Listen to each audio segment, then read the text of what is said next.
red arrow is Anchorage, the major city in Alaska. And the left-hand arrow is where we went, Naknek. There's no road to get there. There's a mountain range and water and wilderness and all sorts of things. You have to fly into there. And it's a little village located on the Naknek River, which goes into the Bristol Bay, which goes into the Bering Sea. And it's a village that pretty much surrounds the salmon fishing industry. And then there's also some national park out there. Katmai down the road is King Salmon. It used to be that a lot of guys spent their Air Force time out there. There used to be an Air Force base there. There still is one. It's on standby, of course, so close to Russia. You can almost see Russia from there. And our work up in Alaska in the Free Lutheran Church is, number one, church work, congregations. We have little buildings. This is the big cathedral here in Naknek, and other little buildings in little villages. This is the one in Naknek where in the summer it's packed. They have bilingual services in Spanish and in English. You go to Alaska to have a Spanish service, but people from all over the world, the Spanish-speaking world, Central America, South America, and other places, come there to work in the canneries. And then in the winter, it's a small congregation. And then this is an example of a typical village church building. Boy, it's fancy since we were serving there. That right-hand part was added on. When we were there, it was only just the left-hand part. And you fly in on Sunday afternoon to a number of villages. Different laymen and the pastors and others fly off to villages and have a little service of anywhere from 2 to 15 people. 15 would be a big crowd. And then they stay for a little lunch too, usually afterwards, and have sweet fellowship. So church work is one of the things there, planting churches, raising disciples, sharing the gospel, having Sunday school. Then we also have a Christian radio station, which serves both the villages of the area with the gospel, with music, with excellent news and weather and sports. We are famous in our radio station there, KAKN, for broadcasting the local high school basketball games. And people in a village that can barely get the signal, they'll drive out their four-wheelers and cars to the edge of the village to a high spot so they can get the radio station to hear the play-by-play on the high school basketball game. And of course, up there, basketball teams fly to the next school to play basketball. It costs millions of dollars, but that's why we pay it at the pump from oil. And this is Bob Lee. He is a leader of our Christian radio station. He's been a missionary in South America most of his life, and later on in life he took the call to Alaska, and his wife has been teaching in the local school, Margaret Lee. They come from a family of generations of missionaries. And please pray for them.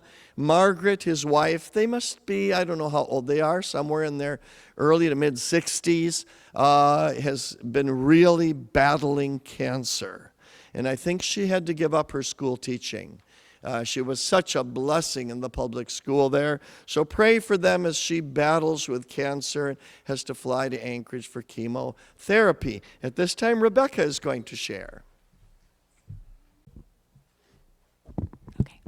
Yeah, when we lived in Alaska, I was only about 1 year old. So before this trip, I didn't remember anything from our time there. So that's why I was really glad I could go on this Alaska trip just a few years ago. All that I knew from our time there just came from stories and pictures and home videos.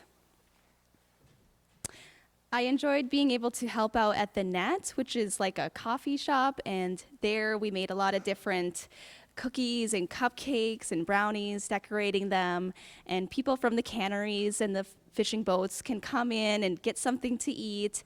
It's all for free. There's also free Bibles and books that people can take. It was really fun to see all the different type of people that came in from the canneries and finding out where they had come from, because people came from many different states and many different countries around the world to work in Alaska during this summertime. In Alaska, I was also able to help with Vacation Bible School. I helped at the Vacation Bible School at Naknek and South Naknek. But if you are a part of the VBS summer team, then you do go to some other villages in the area, and you have to fly there. You also have to fly to South Naknek. So that was fun to be able to multiple times go on in one of those little small planes. And I think one of the days at the Naknek VBS, there was over 30 kids who came in such a small place. So I thought that was really amazing and wonderful. And then this is a picture of Heather Hansen, who was on the VBS team that year. And now she is living in Naknek full time, I think working in the public schools and then also helping out with the ministry there. So let's be, oh, in Christian, okay. Yeah, let's be praying for her. Well, I was really glad that I could go to Naknek and help too. Ever since I heard about the net, I always thought I'd love to go up there and serve cookies and just meet all these cannery workers from all over the world. I thought that'd be so interesting, so I'm thankful I could go. And one other thing that we did while we were at the net is we took along some blankets that we made here before we left. Some of the ladies helped make them, and this is kind of how they looked. Well, this is one of them. And so we packed our suitcases with them, and we also shipped some up there in boxes. And the thing about these blankets is that sometimes it gets colder up there than some of these people come from warm places when they come to work at the canneries. And they're really glad to get these. And also the thing about the blankets is that the quilts is that they helped open the way to villages, because some of the villages didn't want gospel preached there, but the missionaries started flying in there and bringing blankets and quilts to the people, and it really opened the door to go witness in those villages. There's another picture of the quilts and blankets, and this is a picture of Rebecca, and this was one of the girls that we met at the net, and she was the same age as Rebecca, and we did give her a blanket, and she was really happy to get it there. And here we are down by the Naknek River, and I just want to say that this is always one of my favorite places to go in Naknek. Just something about being down by the river, and during fishing season, it was just loaded with boats, of course, of people out there fishing. And sometimes, though, when it wasn't fishing season, we just loved to walk down there and pick shells, or I just found it a nice place to, even pray and, just think about things. And the scenery is really beautiful down by the river. So I just wanted to show that one of Naknek. So as the canneries are operating, it's also local fishing season. And these are some of the fish that we found of one of the neighbors to the pastor's house that he had caught. And we thought they were quite remarkable. So it can be quite a feast when the fishing season starts. And one of the neighbors had nets that were busting at the seams one of the first days that we were there. So they dropped off, I believe it was 100 fish or more for us to start cleaning. And this is an example of how it's a team exercise to get through that many fish. It also brings the attention to some of the local bears. It was pretty close to our camp there. Some more pictures of us cleaning. It was quite an event to get through. I'd never cleaned fish that size. Most of the time we're fishing for crappies, and this was salmon. Yep. They said sockeye. Yep. Sockeye red. The ones from the beginning were king salmon, but these would be, just a picture of us. We were able to bring some back and share it with some of the church here, and this is us, or Pastor Tom, giving a fillet to Bruce. It was a very good fish. On top of that, we were able to see, this is Katmai National Park. So Gary and I were able to get out during our free time after we had finished our big project and see some more bears, and that was quite an experience. I didn't realize we were going to be so close to the bears themselves, walking pretty much next to them. Yes? Is that on the Mac River then? No, this is, where's Katmai? It's King, yeah, it's just up in the mountains. Yeah. So It's we up in the flew, mountains to yeah. the east. So a lot of people fly in, but we drove, or we, boated in. Well, you boat up the Naknek River. Yeah, to get the there. Naknek Lake. Yeah, Yeah. And so so- the headwaters. It is the headwaters. yeah. And the picture on the front of the bulletin is also from this area here. But the main reason we went up there was we had a project to replace the roof at the church garage, the parish garage. And the pastor ordered just enough. And normally when you're ordering for construction, you order 10% scrap. And that was not the case. So thankfully, Jesus provided us with the ability to get it done with almost no scrap. Everything is so expensive. Yeah, it would have been weeks. Would have been a week plus to reorder. So thankfully we were able to finish, and the end product is down on the right, the roof.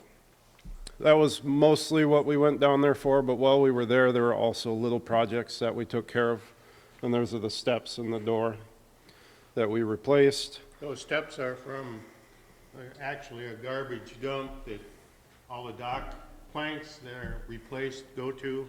If we'd had to buy that wood for that, it would have been hundreds of dollars. Yeah, it's very neat.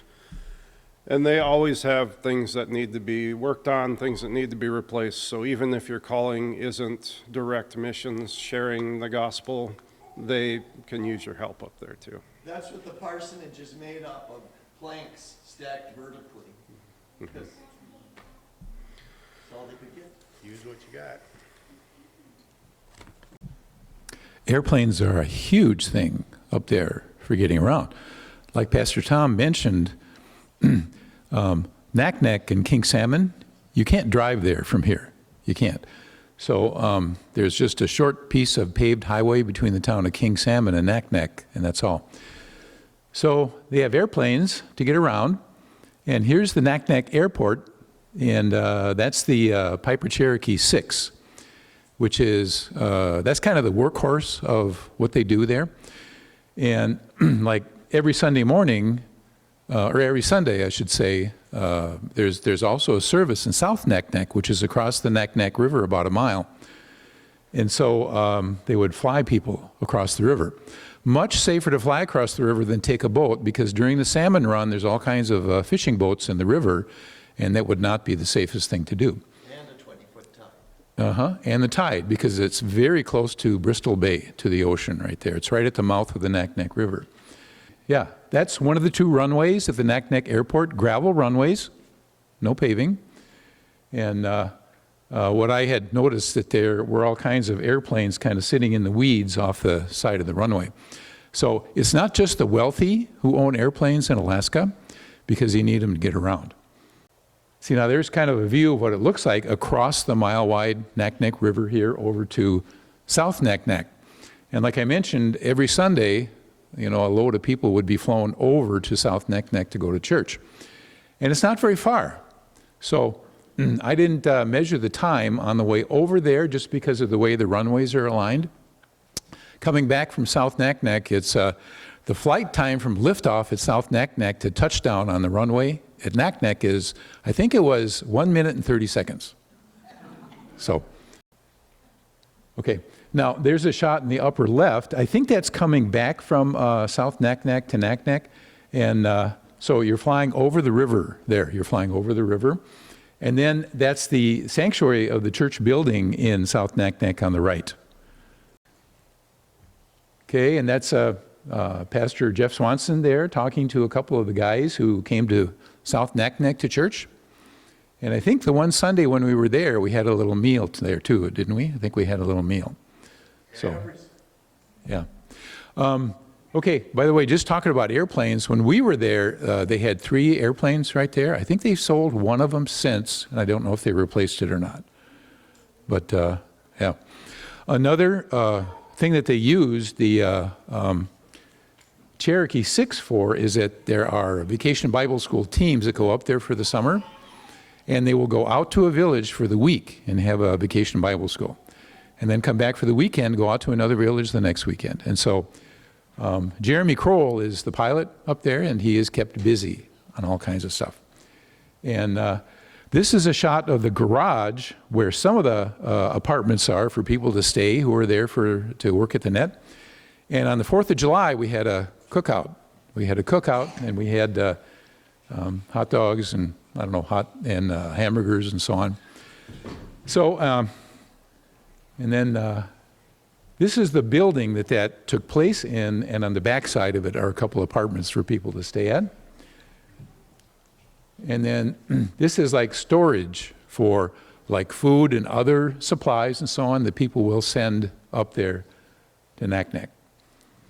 So while I was there for the 2 weeks, out of that 2 weeks, 3 times, the pilot, Jeremy Kroll, he invited me to come out to the hangar to do various things about airplanes and so on, which was really, really fun. And one day he came into the net when I was working, and he said, you want to go with? He says, we got to go to, was it Egegik? To pick up Heather, because Heather had a health problem. So I went along. Now, I'm interested in airplanes because I took flying lessons in college, never got my license. So on the way over, I'd be asking Jeremy, okay, where's the airspeed indicator? Oh, it's right there, and so on. Jeremy is also the mechanic for the airplanes because he's got not only a pilot's license, but a mechanic license, and I got to help him with some of that stuff. Okay. The fact that I get a whole bunch of slides isn't because I really like to talk in front of people, but it was kind of the presentation that was asked for at the church in Egan, but at the same time, I thought, if we just showed the net, nobody would understand really how big a whole thing it is. And so that's why I got to bring my friends along to do the presentation. But yeah, this is the net. This is the little building that you hear all about. And this is the outside. It's a welcome, free coffee, free internet service, and that's what a lot of the people came for because there wasn't internet service really anyplace else. So people would be you'll see pictures of people hanging around the outside just to have that internet service. But there's free gifts because there is, first of all, it's the Word of God besides the cookies and brownies and everything else. And then lots of books. And the gal on the left is Bobby and Overgard. And she had, for like 8 years or something, been the person that lined up all the people that came up to volunteer and all the food and everything else. And she hasn't been doing it the last couple of years, partly because of COVID and just her health risks, but she does an amazing job with that. And then Lacey Kroll, and their son Malachi. She's the missionary wife, and she's pretty much taken over a lot of Bobby's responsibilities. So there we are. Some of you would remember when we sent a bunch of the cake mixes and different things up to the net in those boxes, and there needs to be somebody to unpack them when they get there. And they're just piled up there. This is back in the kitchen area where they're unloading and sorting and getting them put out. And then that one place in the garage there was where they put the extra things too. So there it is, all lined up nice and neat for us to use. I thought this was really interesting. If you can see on there, there's Dole crushed pineapple, and this was back in 2019 or before that. It was $5.19. I checked here, and it was $3.19. I think it was less than that. And then the apple pie filling is $8.29, and it was $1.48 was the price on it here. So that's what, like Gary and Nate were talking about, the price of construction materials. The price of food up there is really expensive too. There's the kitchen and the stove, the sink, our trusty KitchenAid. They have a new stove now, so I hear that it's really a nice one. And this is the dining area where people can sit and drink their coffee and eat their snacks. You'll see the bookcases and flyers there that I'm sure we got. Yeah, there we have some more pictures of it. There's Bibles in just about every language for the people that come up there. So when people come in and we need to find out what language they speak, and if they have a Bible, we can go back in the back room and find a Bible in their language. There's some of the Spanish. This bulletin board is not just a place to put stuff, and it's just, because sometimes bulletin boards get that way, they just get everything stuck up there. One of the interesting things is they also post the tides, but also jobs, if anybody needs a job on one of the fishing boats, one of the canneries, because sometimes people get up there and they're there for a little while and they go, this is not for me, and they're out of there. So it's interesting that, and Pastor Swanson was just an amazing wealth to the whole area, because he always knew what was going on and who needed what and whatever was going on. So I'm sure God is providing somebody else to fill those shoes a bit at least. But it's interesting that a bulletin board can be so useful. Yeah, and the other thing, besides the blankets and quilts that were sent up there, they really need things like, this is kind of the clothes closet. It's kind of messy right there. But people come in, they're not prepared for the cold weather. And it's, when we were up there, it was warm. I mean, I was wearing a T-shirt most of the time, but in the canneries, it's not warm. People were always coming in looking for warmer socks and different kinds of gloves and different kinds of sweatshirts and different things like that. So, it costs a lot to send something up there, probably. The flat rate boxes are always the best way to go, but it's still a lot cheaper than anybody buying stuff up there. Here's Sharon getting ready for tomorrow, the next morning. I think she was making up the hot chocolate. Another lady was mixing up probably cookies in the KitchenAid. Even Dave got to help in the kitchen. He was usually, his love was to go and work in the airport, but here he's making muffins, I think, and somebody else is scooping out our brownies. The brownies we usually made were double size, and the people came in and just loved them. They couldn't get anything like that back in the canneries. So and we made tea, iced tea was there, and lots of things to eat. And Pastor Jeff lots of times came over first thing in the morning and would pray with us for the day. And here's some guys lined up to have something, greet us in the morning. And yeah, sometimes it got to be a real party. The whole crew would come in, and it was really fun. This gentleman on the left is supposed to be a volunteer. I think he's volunteering to sample things, though. But you need them too, right? Lots of times we get to sit and visit. This group of gentlemen would come in every morning. They were locals, and they would visit, and it was really nice to have them there. Sometimes, because Dave would get to go out and work on an airplane, I'd be in the kitchen by myself, and not that I had so much work to do, but just kind of feeling kind of by myself. Those guys were there, and they would usually come and help me out, or if I wasn't paying attention, they would say, hey, we need something over here. But they were great guys. The guy on the left's a retired pastor. Yeah. And, after he can't preach anymore, he's got reasons, but he can sit there and share the gospel with people. Yeah, super guy, yeah. And this was the crew that was up there when we were there. And some of the other folks that were up there, we were going to have a pizza night, so it was pretty good.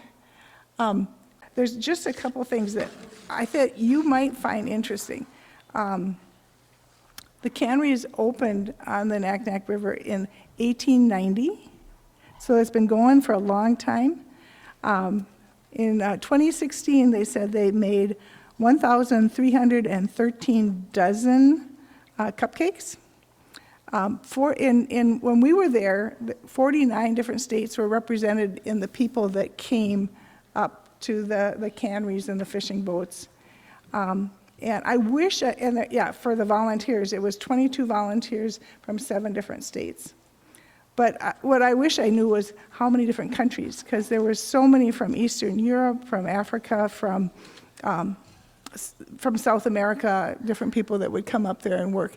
And what's cool is because of COVID, a lot of the canneries kind of closed into themselves and people couldn't go out and do other things.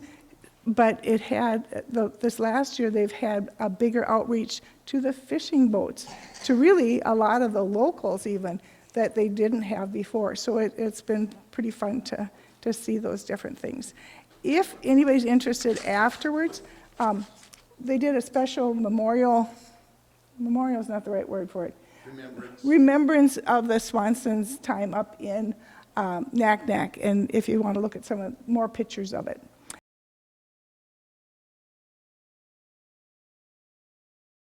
I get to kind of land the airplane here today. I haven't landed an airplane for a while. Here, what can we do? What can we do? And there's a song that came to my mind, a hymn. Let none hear you idly saying, there is nothing I can do, while the souls of men are dying and the Master calls for you. With your prayers and with your bounties, you can do what heaven demands. Listen to this. You can be like Aaron holding up the prophet's hands. And that's what we can do. That's what we can do. We've got Bob and Margaret and Jeremy and Lacey. We had Jeff and Jane. They are now no longer, because of his Parkinson's disease, able to serve up there. But he still is raising awareness and traveling around the United States speaking. His left side shakes, or his right side shakes now, so his wife drives, but he preaches, and he's doing what he can. But you might say, I'm not called to preach, whether it's here or Minneapolis or somewhere in the United States, somewhere in the world. That's not my calling, but there's several things you can do, and of course we can pray. We can pray. In fact, we have a practical way of praying. Sharon has set up a table at the end of the fellowship hall there where you can just go during the meal, after the meal today, and there's several missionaries represented, not all of our missionaries, just a few, and you can look there, you can, there's prayer needs there, and you can just silently stand there for a moment and pray for them, and it makes a difference, because that's one of the ways the Spirit of God releases the power of God in the work against evil. And you can take notes on what the prayer needs are. You can pray at home. We got a whole table of missionary literature. You can take what you want and just take it home. Take a letter from a missionary. You can take it home or make a copy and pray over their needs. And that makes such a difference. I can feel the power of prayer in my life now as people pray for me. I feel enveloped in the prayers of God's people. And then you can go. You can go. You really can go. You can go to Mexico. You can go to Brazil. You can go to India. Mark told me that in India, they were praying. He went to India once on a mission. And he said this never happened in his entire ministry. A lady came up with a blind child and said, "Will you pray for my daughter to see, or my son to see?" And I mean, we're not people who kind of major on those kind of praying in a Lutheran church. And he said, "I was stuck. What could I do?" And he prayed, and her sight came. It's the only time in his whole ministry that something like that has happened. But it happened in his weakness, in his doubts, in his trepidation. God did one of the most mighty supernatural miracles of his entire ministry as he was willing to, like we talked in Sunday school faith, step out and go. And you can paint, you can fix a car, you can change tires, you can fix a roof, you can bake cookies, you can sit and talk with people, you can scrub floors, you can do anything so that those flying out to villages all over and sharing the gospel and preaching and teaching are able to do it because you've come there, and for a few weeks every year they get a little boost and they get some jobs done that need to get done. You can go. Check out Journey Missions with the AFLC and go somewhere if you feel so led. You've saved up money all your life and you've got a few skills, talents. If you can use a broom or a mop, you've got talent and so forth. And then you can give, of course. And you might say, well, how much can I give? What should I give? And it's not the amount. Yes, there are big givers who buy airplanes. I was serving there as pastor when that airplane hangar and one of the airplanes was donated by pretty much the majority of it by one man who made one investment that God blessed mightily, and he's using it to give away thousands and hundreds of thousands of dollars. But the majority of our mission work is done, I used to say, by the $5 gifts. It's now the $25, $30 gifts, but the majority of it is supported by that. And little thing, Sharon wanted to grow pumpkins this year, and God gave us rainstorms on our property in Wisconsin that no one else got. And he blessed the pumpkins, and the pumpkins are here, and you can have a pumpkin and give a donation toward missions. Will we raise $10? Will we raise $100? Will we raise $500? Will we raise $20? We don't know. And that doesn't matter because it's the loaves and fishes. God blesses it. God blesses it. You can go and give. When we were serving in Alaska, we just dropped in a Missouri Synod Lutheran church, and I knew the pastor. And he said, "Speak to our Sunday school class."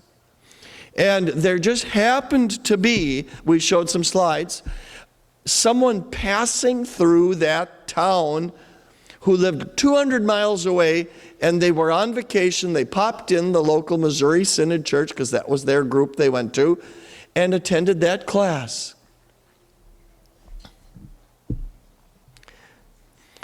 Dick and Nancy Stanley from Pine Island, Minnesota. And they said, "What can we do?" I said, "What can you do?" He says, "I'm a retired roofer. I can do carpentry work." And Dick and Nancy, who happened to stumble on that church, and to stumble on that class that winter at their own expense came. Winter, best time of year, because you can drive across the river on the ice. And they came and transported lumber, and they fixed up the parsonage in the village across the river. And what a blessing that was. So there's things that we can do too. So you can pray over the mission stations here. You can give, and you can go. So prayerfully consider that. Prayerfully consider that. And we hope that this has been an inspiration.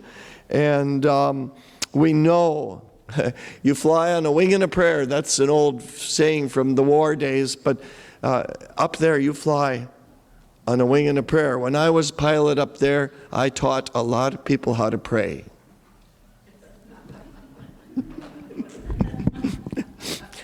And I wore out my guardian angel.